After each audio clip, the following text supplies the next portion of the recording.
Hello and welcome along to the final installment of the Green Corner. My name is Tom Nugent and I'm joined by three of the great names in Irish racing, Jane Mangan, Davy Russell and Patrick Mullins. Spirits are high. The Green Corner... lie the fields of Athenry where... The Green Corner is not only live on Horse Racing Ireland's Facebook and YouTube channels, but the Green Corner is also Prestbury Park this week. It has been basically a whitewash. Where are all the English horses gone, Davy? Where are they gone? I don't know. I think it's just that we are the Brazilians of horse racing.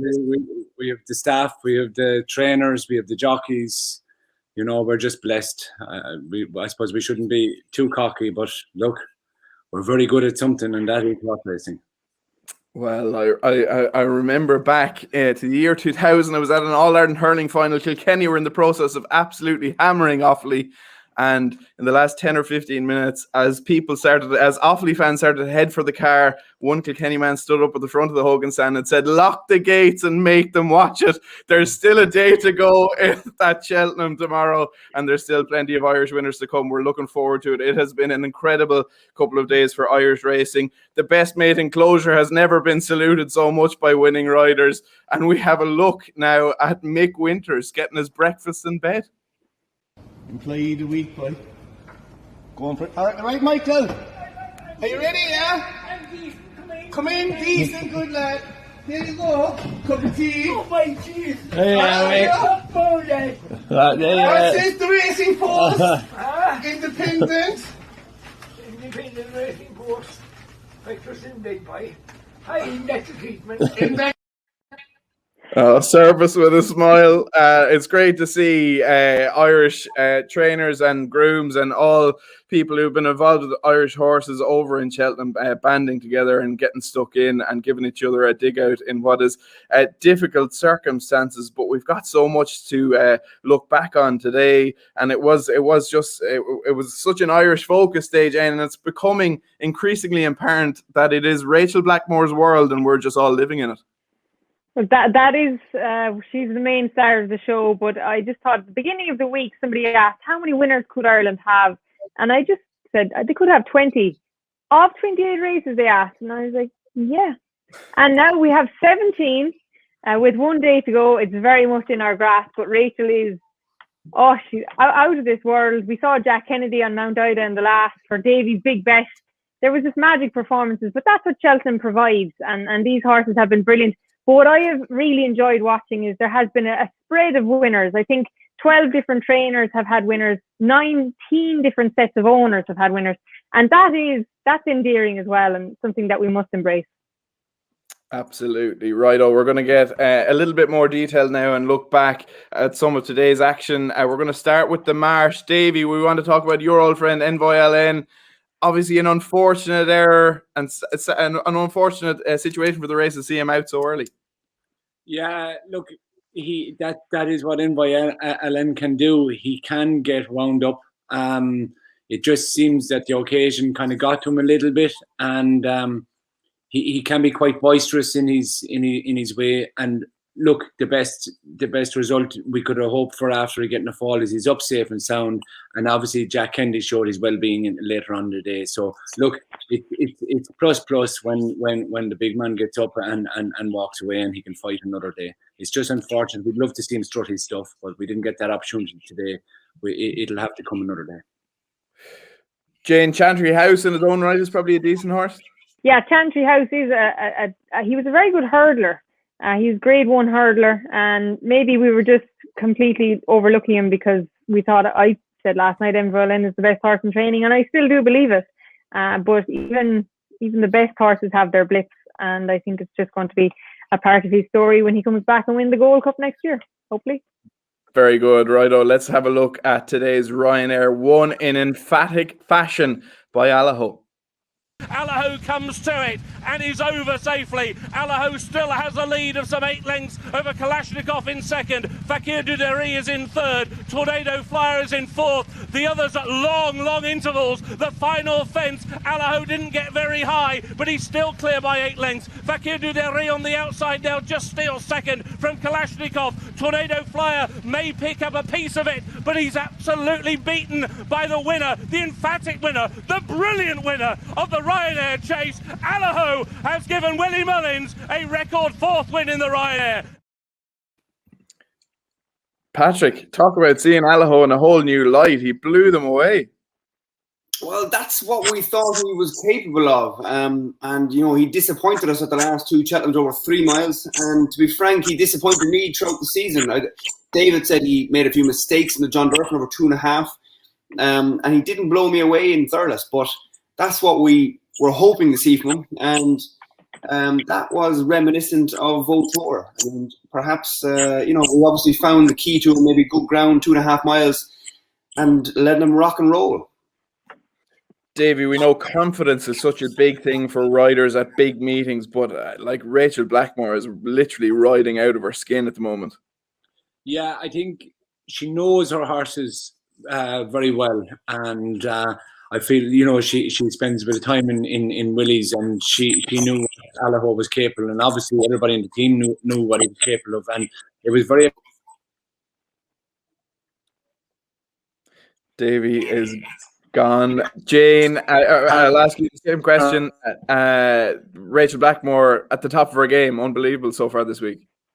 Yes, look, she's making all the right moves. Allaho from the front, jumping electric. He was in her hands, but she was never too positive or negative on him. He did all the work and he was in full flow. Whereas Tell Me Something Girl from behind, ice cool and manoeuvring her way out, like just weaving through the field. And she has taken falls in between. She took 3 of them yesterday. But this doesn't stop her one bit. She's getting the horses to ride, and she says that herself, but she's not making a mistake, and she's not missing her opportunity. I must ask Patrick, though, does this make Ellie May an absolute certainty in the Mayor's Chase tomorrow? Well, it depends then what you thought of Mount Ida in the Kinmure, because Collereevy beat her. So both their formers being nicely supported. Very good. Right, we're going to move on now to take a look at another superb win for Ireland, end-to-end in the Stayers hurdle. Flooring Porter getting the job done. Beacon Edge now to within 2 lengths of the hands of Sean Flanagan. Then Paisley Park. On the far side is Cider Ballet, Vindication and the Storyteller next. The final flight for Flooring Porter, led by 3 lengths to Beacon Edge in second. Then Cider Ballet. Flooring Porter wandering, but still leads by 3 lengths to Cider Ballet in second. But they won't catch Flooring Porter. He makes every single yard for Danny Mullins, and Flooring Porter has won the Stayers hurdle. Cider Ballet in second, Paisley Park followed home by Beacon Edge, the Storyteller and Vindication next. Jane, a first Cheltenham Festival winner for Danny Mullins, and congratulations to him, well deserved. But I think we were talking about it a little bit just before we came on, an extremely brave decision from Flooring Porter's usual rider. Yeah, look, Jonathan Moore is this horse's jockey. He took a fall at Naas on Sunday, and he rode out this morning on track and knew himself that he just wasn't right and couldn't do the horse justice. And he made what he describes as the hardest and toughest decision of his life, to tell Gavin Cromwell that he couldn't ride, and he put Danny's name forward. And look, we know Flooring Porter isn't the easiest ride in the world. You'd want to be 100% on him. And Danny was electric. I felt for Danny a couple of years ago on a horse called Mill Sean, where he narrowly denied in the Albert Bartlett. We know with carefully selected in the bumper, he's had a couple of near misses, so this would have been very sweet for him. And he gave him an electric ride as well. This is a horse, he was bought for $6,000 as a foal by Richard Rowan, and I don't think he could give him away as a 3-year-old. He recommended him to Gavin Cromwell, and what a recommendation that was. He's only a 6-year-old, and that was some performance from the front. Patrick, you'll know better than anyone what that victory means to Danny. I got as big a kick out of that as riding a winner myself. Danny has hit the crossbar a few times there. He got nabbed on carefully selected. He got nabbed on the Boucher in the bumper. He got nabbed on Milshon. And Danny's as hard a working a fella as there is in the weight room. He's nearly as tall as me, and he's able to do it in the low 10 stones. He's incredibly disciplined, and I was just absolutely over the moon for him. And we were FaceTiming him there earlier, and he was on the back of the bus. They were heading back to the Edinburgh, so it'll be a quiet night of celebrations. But I'm sure once things ease up a bit, we'll give it a right kick somewhere. And your older cousin Emmett getting the job done with the shunter, bagging a nice little bonus for connections. Yeah, incredible. And again, it's more enjoyable watching races. Someone else winning a race. I'm not sure why, but I got such a high out of Emmett as well. And like Emmett works. He's as a jockey, he was the opposite of Danny. He wasn't very disciplined. He was sort of half in, half out. But as a trainer, he eats, sleeps, drinks it. And he's shrewd as anything. Paul Byrne as well, great friend of his. They hatched this plan to go to Kelso, and then they had 5 options in Cheltenham. They could have gone 2 miles, 2.5 miles, hurdles, fences. And then they decided to get Jordan Gainford. They just put every edge they could onto this horse, and it was very easy watching. It was indeed. Well, Rachel Blackmore with another brilliant ride in the Mayor's Novice. Tell me something, girl. Came through the field. She can make the run and come through the field. It doesn't matter. She'll get the job done. But I think Davy Russell, Lake on Lay to Jack Kennedy, Mount Ida, who you were very sweet on yesterday on the green corner. An incredible ride to even not think about pulling her up. Look, it was a day of everything. Like what Danny Mullins achieved, there's no one in the weight room deserved it more than him. But like what Jack Kennedy done in the last, it was extraordinary. Not every jockey can do that. To be honest, a lot of jockeys would have pulled her up, but she just gave him some sort of a feel, and he continued, and it just kind of from about 5 or 6 out, she'd no chance to being 3 out to being the only one travelling in the race. It was we roared the house down here when we saw him coming back on the bridle. It was brilliant. Some brilliant owners. We saw a couple of clips from the staff at the races. It really just lifted everybody. It was fantastic. I hope all the viewers had their 5ers, 10ers, pounds, and pennies on her. Brilliant stuff. Righto, that is day 3 done and dusted. Time to look ahead to day 4, and action gets underway with a mouth-watering renewal of the Triumph Hurdle. The market is topped by a horse called Zana here, and we're going to take a look at his run last time at Leopardstown now. Door on the outside of stable companion Sassam. At the second last flight, 4 lengths, covering the field, over 2 flights from the finish. Drew Zolter, with travelling up strongly on the outside is Zanny here, ridden along in by the rail is Bustleton, then Autumn Evening, who's trying to improve on the outside of Jeff Kidder, and then Sassam and Adore. Straightening for the final flight in the Knight Frank Juvenile Hurdle. Bustleton on the far side of Zanny here. These two open up a couple of lengths advantage over Drew Zolter. Autumn Evening, Adore stays on the outside.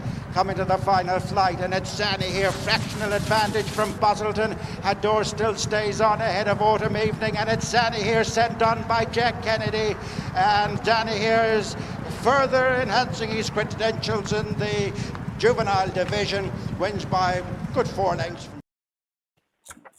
Yeah, he's really, really exciting, and the market is topped by Zana here. Quilixios is another horse, Davy, that you know well, but this race probably has more to it than just the top 2. Yeah, it's a hell of a Triumph Hurdle. Look, Zana here has been very good. I have a soft spot for him all year. I really adore this horse. I think the drying ground won't inconvenience him. It's a flip of a coin in the yard between all the lads. Some are on the Quintilius team, some are on the Zanahir team. I was always firmly on the Zanahir team. So the Quintilius, very talented horse. Slight bit, the drying ground mightn't suit him as well as it would suit Zanahir. So you're shoving it in there, and then you have Tritonic, Alan King's horse. I feel personally the Irish horses are going to come to the fore again, but it's a tough race. Jane, Davy mentions Tritonic there. This is normally a race that the UK trainers have a kind of a better handle on, but not so this year, it seems, as far as the betting is concerned anyway.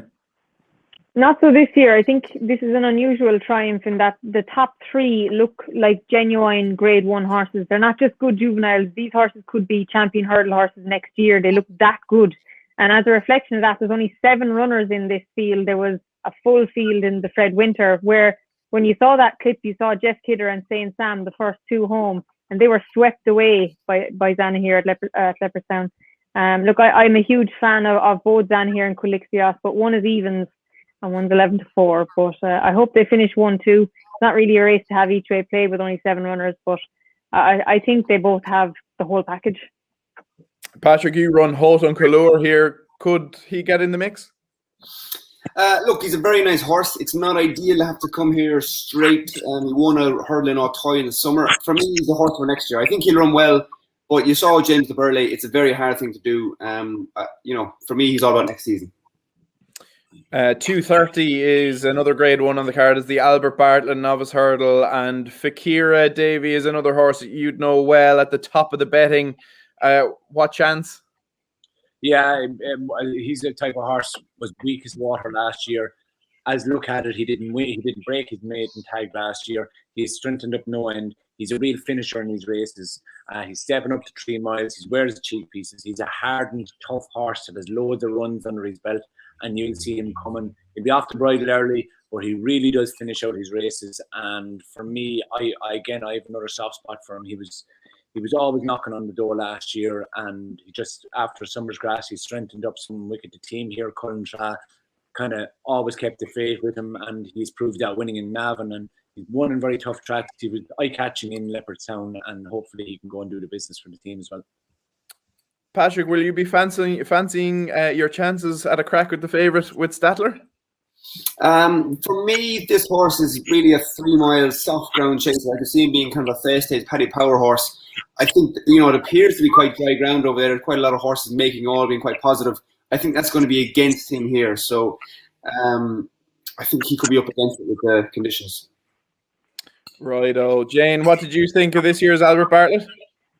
I think the Albert Bartlett is often won by an absolute outsider. So I'm going to ask Patrick, any chance N'Golo is going to come back to form? Because I just feel he hasn't settled the last couple of times, and he's better than the form suggests. Is that fair?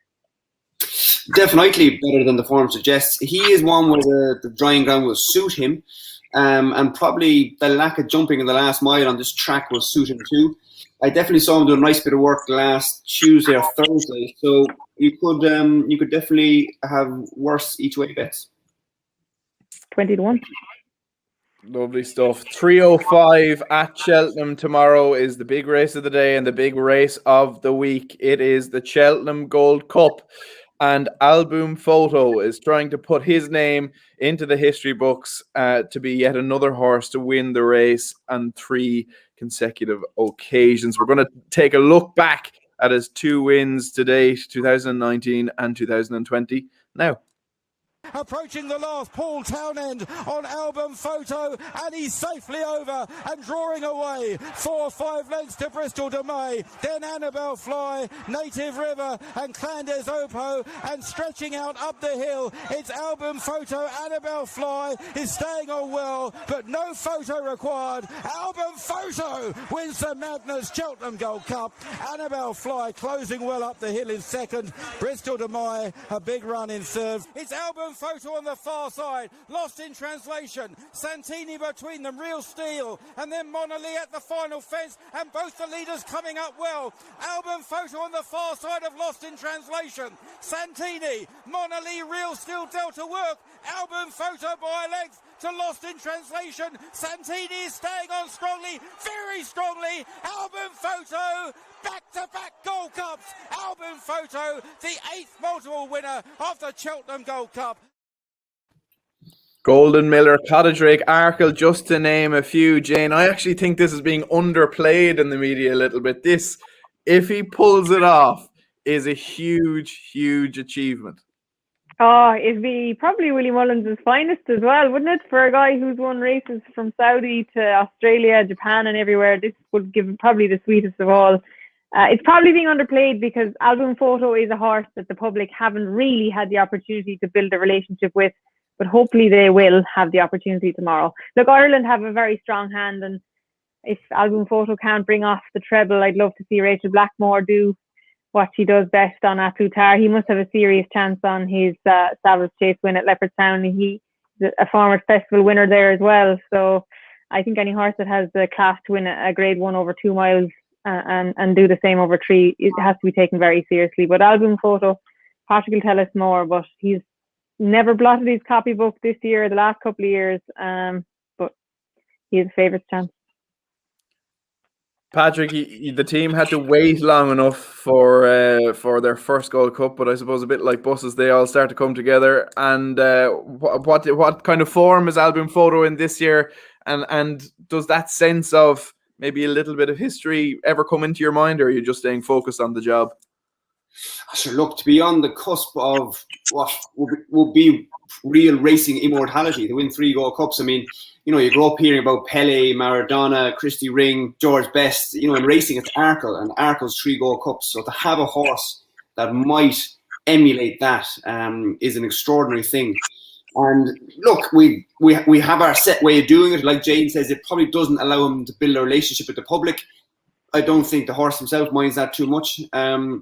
He's in fantastic form. Paul Roach, who rides him out, is very, very happy with him. Paul also rides Allaho, so he's a fair judge. He did a fantastic bit of work up in the Curragh last week. Did a Casey with him. We were very happy with him. This looks like it could be his strongest test. When you look at the likes of A Plus Tard, Champ, Santini back for more. It's going to, you need so much to go right and so little to go wrong. And to win 3 Gold Cups, it's going to be very, very difficult, but the horse is in as good a form as ever has been. Davy, this would be a huge achievement if Album Photo could win a 3rd consecutive Gold Cup, but let's just consider the opposition and consider the challenge he has a little bit. He is joint favourite now at the top of the Gold Cup market with A Plus Tard. Obviously, Champ was an eye-catcher last time. Menelindo has been disappointing the last 2 runs. Santini, Native River, Royal Pagaille is in there for Venetia Williams and Rich Ritchie. It is a deep Gold Cup. Yeah, very much so. I think ground is going to play its part here. I think obviously Champ got a huge boost today with Allaho being so impressive in the Ryanair, going back to the form last year. I think his preparation was a good one. Nicky Henderson obviously has his horses in super order, so he definitely comes strongly into the equation. I'm not sure. I don't know Album Photo, but I wonder if Patrick, how he'd handle the drying ground, because I'm a huge fan of Album Photo. I think he deserves to be favourite, and I really want him to be the horse to emulate Best Mate and all of them fantastic horses. But a slight worry that maybe watching him, that drier ground could take him out of his comfort zone a little bit earlier than would be ideal. Yeah, look, the reason we stumbled upon the preparation we have is because we didn't want to go to Leopardstown for very dry ground. Now, I think, to be fair, this ground tomorrow, while it's drier than normal this time of year, I think it'll be safe. Is that a concern? It probably is a fair concern. But, last year, when it turned into a sprint, he was able to jump very well in the last half mile when they were tipping along. So hopefully it won't come against them. But in an ideal world, you probably would want it softer. But I don't think it's a major negative. Jane, how do you see the race panning out? I know it's hard to read the tea leaves at this stage, but who's going to be handy? Where do you think Album Photo is going to be? Well, it's interesting you say that, because the other Willie Mullins contender is going to love the drying conditions, and that's Kemboy. Remember, after the Irish Gold Cup, Willie Mullins said he's going for the World Hurdle, or Stayers Hurdle. But he's here now, 20-1 shot with Danny Mullins, likely to go forward. I think Frodon, obviously, and Bryony Frost and Native River, they'll all contribute to a pace that should never relent. And that is something that's going to suit Album Photo. I think that is, he won a sprint last year, but his first Gold Cup won a dour staying race. And I think it'll help Rachel Blackmore as well. She's likely to be targeting those horses. And we saw him come late at Leopardstown. I'm not sure she'll wait that long, but it'll help the protagonist. But I wouldn't underestimate Kemboy. He's a horse that he beat Album Photo, as we know, when Ruby bowed out at Punchestown on quick ground. And he likes, I suppose, he is a classy horse on that type of ground. And if somebody is looking outside of the top horses, he's a horse that could outrun his odds, because his form is very solid. But as I keep going back to, Davy mentioned Champ. Santini is a horse that loves to get involved, but I would really love to see, if it is to be won by an Irish horse, that A Plus Tard or Album Photo, they'd be the main two for me. Lovely stuff. Well, it is most certainly a Gold Cup to savour. Before we move on, Patrick, just wanted to get a quick word on the Fox Hunters. Obviously, your old pal Billaway tops the betting, and a ride you're probably annoyed you can't be there for. But what kind of chance does he have in this field? It is, yeah. Again, it's another horse that's working particularly well. He didn't fence quick enough last year. It was only his 7th run of fences in a big field. It just caught him out. After every fence, I was having to kind of squeeze him along. I think the extra year experience will help him jump better, travel better, be in a better position. The only horse I'm really worried about is Bob and Co. He's kind of the unknown. Look, if Ken the Foss comes back to form, obviously he'd be very hard to beat, but he hasn't shown that level of form since. So he's definitely a horse I'm gutted I can't ride. I think he'll take a bit of beating, to be honest. In the Mayor's Chase, Patrick, your dad has a stranglehold on the market. Ellie May, obviously, Collereevy, who's been so good this year, Salsaretta, Cabaret Queen in there as well. How do you see this one panning out? Well, it looks a bit of a match. I mean, they're two completely different mares. Ellie May is quite small, dainty, feminine, but she's very nimble over her fences. To look at her, you wouldn't say that she's going to be a chasing mare at all, but she just seems to be very clever at her obstacles. Whereas Collereevy is your fine, big Flemingford mare, strong, quite masculine. I would have always had Collereevy ahead of Ellie May. You know, possibly some people think maybe Drying Ground might be against her, but she won a champion bumper beating Abacadabras in Punchdown. She's won 2 Grade 1s against the Geldings. I think that's serious form. I know Ellie May's form against Allaho looks very strong now. I'd side with Collereevy, but I wouldn't want to have my last fiver on it.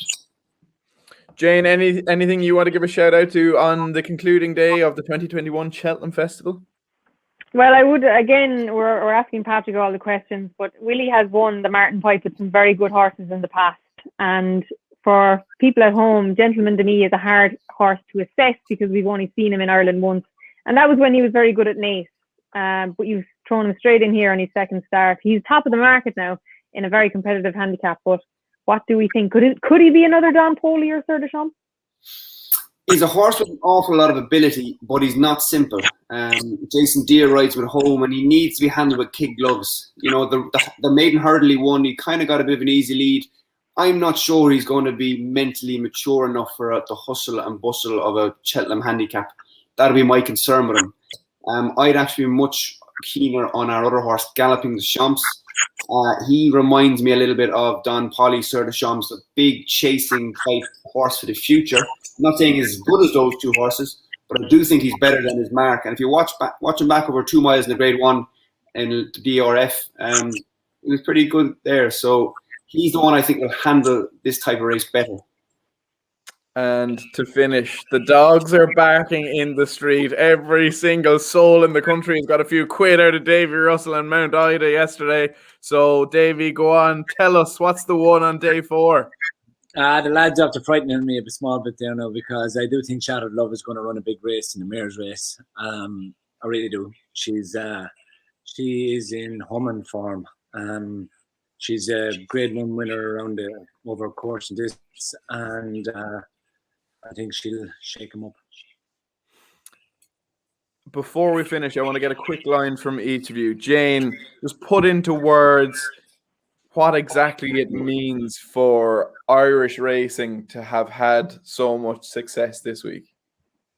Well, as somebody who regularly gets beaten out of sight by horses in Ireland, I'm glad that they are as good as they look. A lot of people invest a lot of money, not only in bloodstock, but in people. And you see the care and just absolute empathy that those horses have been given this week. The victories, we can all talk about the victories, the rides, the training performances, but my hat goes to everybody who's got those horses over there in the condition that they are. I think they've done the country proud, and I hope they will continue that tomorrow. But it's from conception right to completion. These horses have the best of care, and it's just being shown this week. Well said. And Patrick, from Willie Mullins to Paul Hennessy and trainers big and small, it has been an unbelievable week. It has, but like I said, I think the Paul Hennessy, Richie Condon, Emmett having his first Cheltenham winner, Danny having his first Cheltenham winner, they're the stories. It's great for Rachel and Paul and Willie and Henry, but there needs to be these stories underneath that, and that's what I'm taking out of the week so far. And even, Davy, all the big expensive French horses not to be seen nowhere. Yeah, but look, at the same time, from the ground up, we're in breeding season now. We're in the spring. Everybody is carefully staying up all night, looking under to see the others. Are they waxing up? Are the droplets falling? Every one of them people around the country are looking at the television over the last 3 days and tomorrow and saying, can my next foal be the one? And they're praying, and like from Flooring Porter, let him be $6,000, or from whoever, Mount Ida was 100 and something, 75,000 or whatever. Like, you know, that's what this week means to everybody in the industry around the whole country. Every Irish person has horse blood running through their veins, and whether they know it or not, it comes out in these 4 days. Well said. Well, that is all we've got time for, and that so concludes our Green Corner journey. My thanks to Jane Mangan, Patrick Mullins, and Davy Russell. Thanks to you for watching. Enjoy the final day of the festival. We've enjoyed talking to you. All the best. Come on, Ireland.